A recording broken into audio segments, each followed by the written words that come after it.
Você já reparou que muita gente perde dinheiro investindo e sabe por quê? Porque elas fazem exatamente o contrário do que deveriam fazer. Quando o mercado cai, bate aquele desespero e elas vendem tudo. Agora, e se eu te dissesse que algumas das maiores fortunas do mundo foram construídas justamente nesses momentos de crise? Hoje eu vou te mostrar por que as crises são as melhores oportunidades de investimento e como tem gente que faz dinheiro enquanto todo mundo entra em pânico. E no final do vídeo eu vou te dar um passo a passo claro para você saber exatamente o que fazer nesses momentos de crise. Então fica comigo até o final porque esse vídeo pode mudar consideravelmente a sua forma de investir.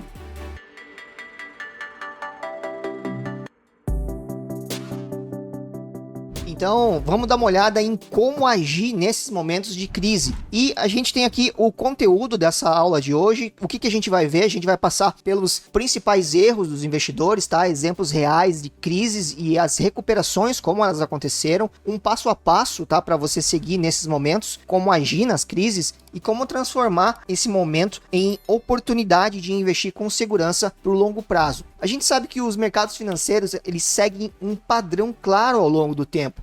O que acontece é que as quedas sempre vão ocorrer em algum momento e depois sempre vem a recuperação. Se a gente olhar para o histórico da bolsa, a gente vê que toda grande queda foi seguida por um período de alta ainda maior. Mas o que acontece nesses momentos de crise? Existem dois tipos de investidores. O investidor comum, que vê os preços caindo e entra em pânico e vende tudo porque acha que dessa vez tudo vai acabar, né? Tudo vai ser diferente. E volta para o mercado só depois que os preços já subiram e compra mais caro. Já os investidores mais experientes sabem que as crises acontecem e que faz parte do jogo e mantém a sua estratégia continuamente comprando ativos a preços descontados. E eles entendem que o mercado sempre se recupera e que esses momentos são as melhores oportunidades para investir. E agora, qual a grande lição aqui? O investidor que continua comprando mesmo em tempos difíceis é recompensado no longo prazo. As crises são momentos em que os ativos são vendidos a preços descontados e o mercado sempre recompensa quem investe com disciplina e paciência. E a grande diferença? O investidor comum age por medo. Já o investidor inteligente age por estratégia. Isso prova que as crises são momentos de oportunidade disfarçada. Mas por que isso acontece? Por que as crises criam essas oportunidades de investimento? Tá? Existem três principais razões para isso. A primeira delas é o pânico e as vendas irracionais. Em tempos de crise, os investidores agem por emoção, tá? Vendendo ativos sem analisar o valor real das empresas. E isso cria oportunidades para comprar ações de boas empresas e preços muito abaixo do seu verdadeiro valor. O segundo ponto é a liquidez secando o mercado, tá? Grandes fundos de investimento muitas vezes são forçados a vender os ativos para cobrir os prejuízos e os resgates que vão sendo feitos, né? Empurrando os preços ainda mais para baixo. O histórico de recuperação forte, desde a Grande Depressão até as crises de 2008, 2020, o mercado sempre se recuperou e quem comprou na baixa obteve grandes retornos acima da média. E aqui para trazer esses exemplos reais aqui do que aconteceu no passado e como isso repercutiu na história, né? A história dos mercados financeiros ensina grandes coisas pra gente. Então vamos dar uma olhada em algumas das maiores crises da história e o que aconteceu depois dessas crises. A primeira delas é a Grande Depressão, tá? O maior colapso da história, assim chamado, né? Então tudo começou com uma euforia sem controle. As ações disparavam sem fundamento até que de repente o castelo de cartas desmoronou, né? O S&P 500, por exemplo, caiu 86%, levando empresas à falência, gerando desemprego em massa e mergulhando o mundo em uma crise sem precedentes. E a recuperação, nesse caso, demorou 25 anos. Então, demorou 25 anos para os mercados voltarem ao mesmo patamar anterior. Então, aqui a gente vê no gráfico como é que isso aconteceu, tá? O colapso, ele mostrou que a especulação sem fundamento pode destruir o teu patrimônio e que essas crises, sim, podem levar décadas até que os investidores se recuperem nesse tombo que aconteceu. Então, por isso é importante estar sempre bem diversificado. Uma outra crise é a crise do petróleo, né? A inflação fora de controle. O petróleo sempre foi a espinha dorsal da economia global, né? Agora imagina os países produtores fechando as torneiras, né, e cortando o fornecimento. Qual que é o resultado?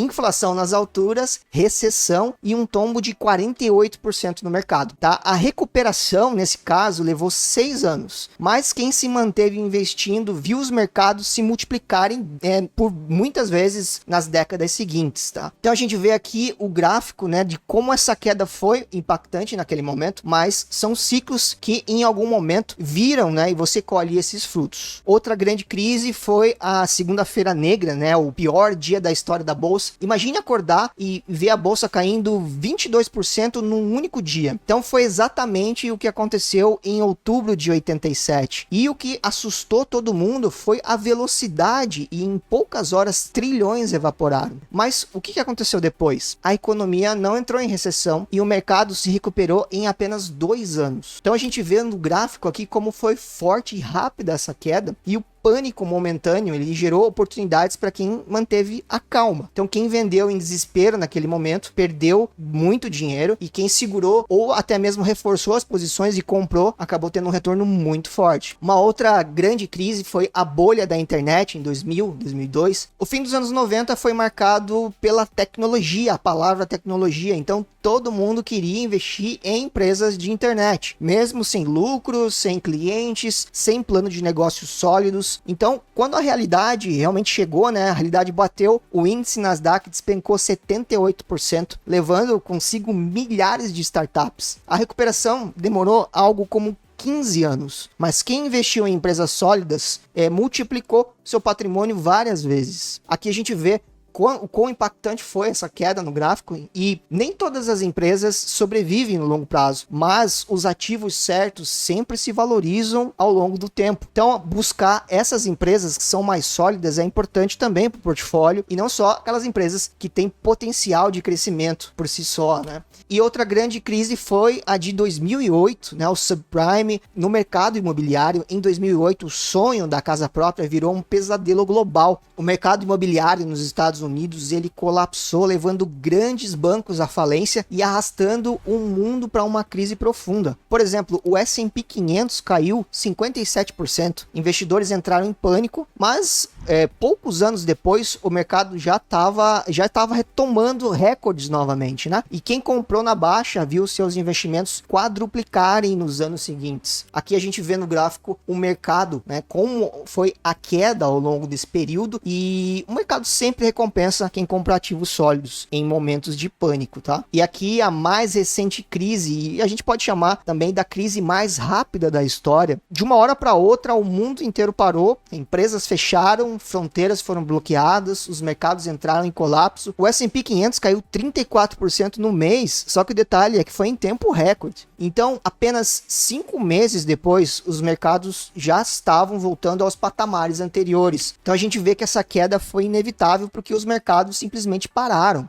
E a recuperação, né, ela pode ser muito mais rápida do que o esperado em alguns casos. Qual é o passo a passo que eu faço durante as crises? Como um investidor mais experiente age nesses momentos? Crises, elas sempre assustam. O primeiro passo aqui é justamente não entrar, né, nesse momento de pânico. Eu sigo o plano que eu tracei para minha carteira de investimentos. Eu sei que o mercado já passou por diversas crises, como a gente já viu, e sempre se recuperou. E ao invés de me deixar levar pelo medo, eu vejo que esses momentos que são oportunidades de comprar ativos bons, né, de qualidade, mais baratos, tá? Segundo passo, eu sempre fico de olho na minha reserva. Então ter essa reserva nesse momento é muito importante, te deixa mais tranquilo. E antes de qualquer movimento, eu me certifico de que essa reserva, ela tá segura. Então eu nunca invisto o dinheiro, esse dinheiro, que eu possa precisar no curto prazo. Essa segurança me dá tranquilidade para tomar essas boas decisões. Terceiro passo, continue investindo sem tentar prever, né, comprando regularmente, independentemente da volatilidade. Eu não fico tentando acertar o fundo, né, do mercado, porque eu sei que é praticamente impossível fazer isso. O meu foco é manter a consistência dos aportes constantes. Quarto passo, eu aproveito para comprar ativos a preços melhores. Quais ativos? Os ativos que eu já fiz a análise, já desenhei para minha carteira. Então, durante as crises, muitas empresas boas são vendidas a preços absurdamente baixos. Então, o meu foco é é aumentar essas posições e aproveitar esse momento de irracionalidade do mercado. Então são empresas lucrativas e resilientes, fundos imobiliários sólidos que continuam gerando renda, ETFs diversificados para minimizar os riscos. O quinto ponto é o bloqueio de ruído e do sensacionalismo da mídia. O medo, ele vende, e as manchetes alarmistas, né, sempre fazem as pessoas tomarem essas decisões erradas, né? Muitas vezes essas manchetes acabam prejudicando mais do que ajudando. Então eu evito consumir em excesso notícias e me concentro em dados e em fundamentos das empresas, tentando evitar essas previsões catastróficas que muitas vezes a mídia acaba trazendo. Não todos os veículos de mídia, mas muitas vezes a gente vê notícias que acabam mais atrapalhando do que ajudando o investidor nesses momentos. E o sexto passo, que é aqui a paciência, foco no longo prazo e a execução simples da estratégia que eu defini.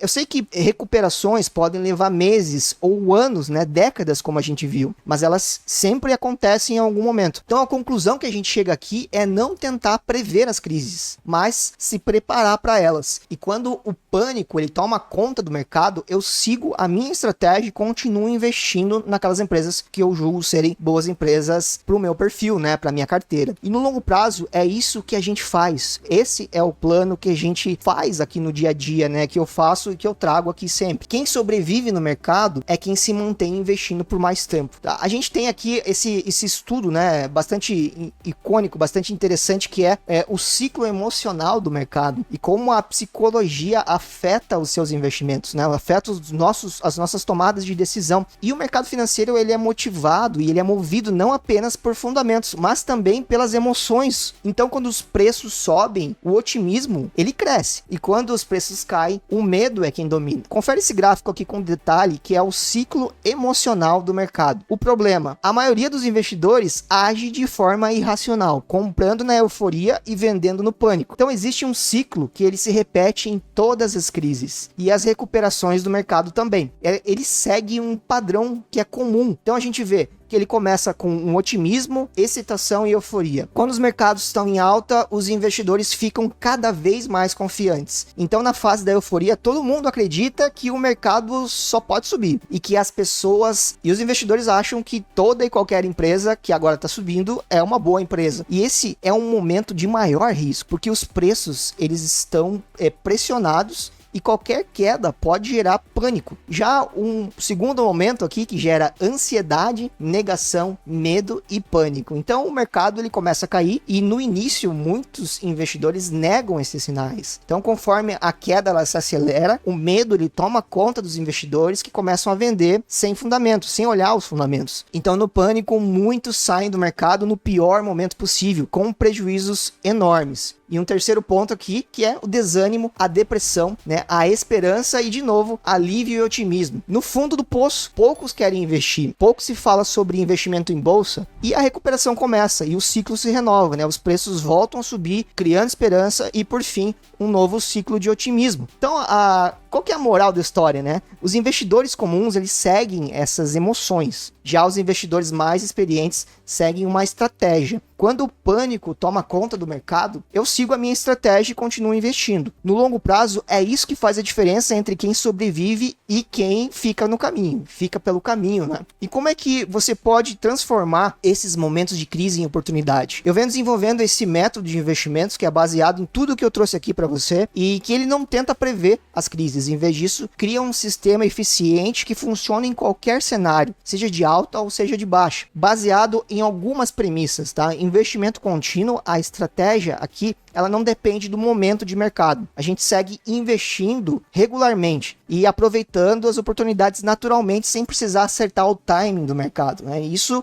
se conecta diretamente com o FIRE, né? O movimento FIRE, que permite construir um patrimônio de forma mais consistente e previsível, né? Reduzindo seus custos de forma mais, vivendo de forma mais minimalista, por exemplo, né?